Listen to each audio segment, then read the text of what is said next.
pag-ibig ang May aso!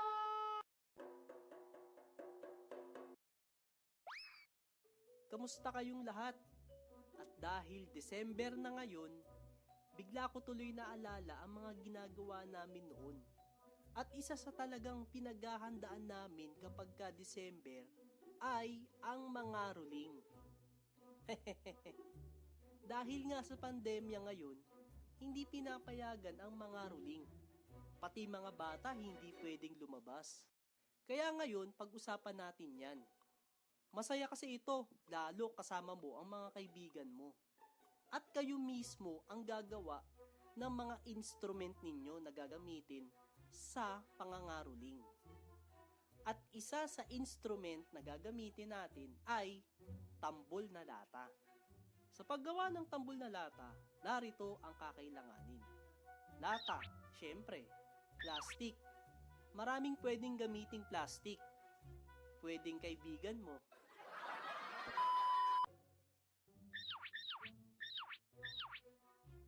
Ayan, meron ka ng tambol na lata. Isa din sa mga instrument na ginagawa namin noon ay ang tamburin na gawa sa tansan.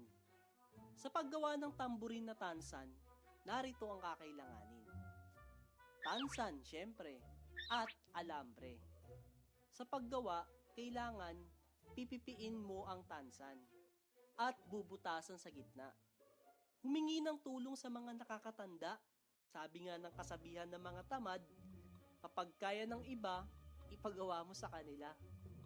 Boo! At ayan, meron ka ng tambourine na gawa sa tansan. May gamit na kayo?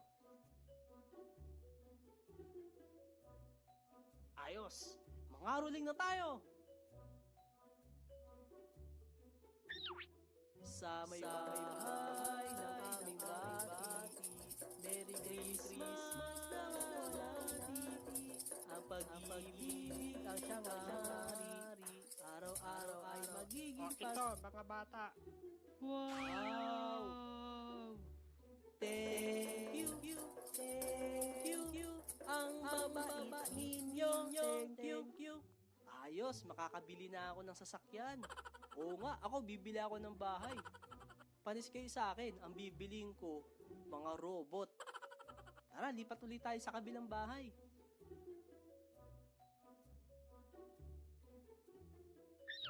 Sa may bahay ng aming bati, walang tao dito, umalis, tulog. Ha?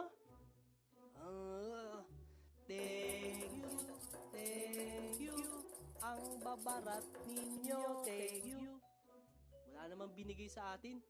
Tara, lipat tayo sa ibang bahay.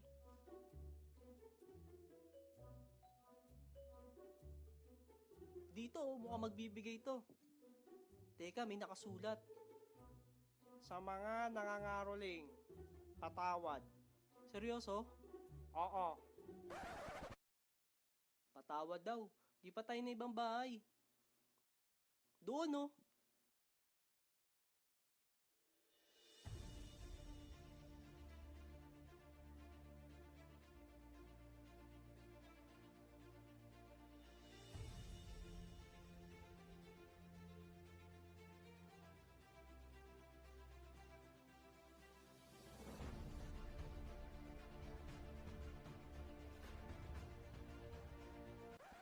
Sa may bahay ng aming bati, Merry Christmas! Wow!